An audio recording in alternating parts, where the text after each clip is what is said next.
Quand l'héritage devient une malédiction, c'est l'histoire de la famille Tchumba au Cameroun, plus précisément dans la ville d'Ouala. Dans un petit village isolé, vivait la famille Tchumba, une famille respectée autrefois, mais déchirée par des querelles depuis la mort du patriarche. Le père, avant de mourir, avait laissé un grand duplex construit sur 800 mètres carrés et plusieurs hectares de terre. Mais au lieu de partager équitablement, les enfants se disputèrent violemment.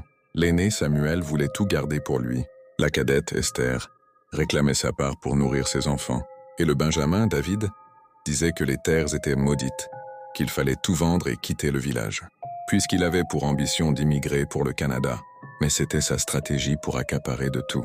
Un soir, lors d'une dispute qui éclata dans la maison, Samuel cria « Tant que je suis en vie, personne n'aura rien de cette maison. » Mais cette même nuit, alors qu'il dormait, il entendit des pas lourds dans le couloir. Pensant que c'était sa sœur, il se leva, mais ne vit qu'une ombre noire immobile près de la porte de la chambre. Quand il alluma la lampe, il n'y avait plus rien. Les jours suivants, des phénomènes étranges commencèrent. Des bruits de chaînes résonnaient dans les murs. Des poules du voisinage étaient retrouvées mortes devant la maison, sans une goutte de sang. Et chaque matin, une odeur d'encens et de pourriture flottait dans les pièces. La cadette, Esther, alla consulter un marabout. Il lui dit « La maison que vous convoitez est déjà scellée par les esprits de votre père. Aucun de vous ne vivra en paix tant que vous ne vous réconciliez pas. » Mais Samuel se moqua de ces paroles. Il fit venir un féticheur pour protéger seulement sa part. Cette nuit-là, alors que la pluie battait fort, un cri glaçant retentit dans la maison. Les voisins accoururent et trouvèrent Samuel allongé au sol, les yeux ouverts, la bouche figée dans une expression de terreur. Sur son torse, gravé comme au fer rouge, une phrase apparaissait « Tu as détruit ma maison ».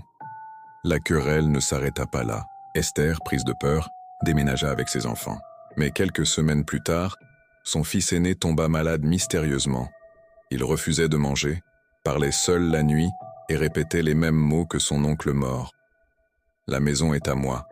La maison est à moi. » Finalement, David, le benjamin, fit appel à un pasteur pour purifier le domaine.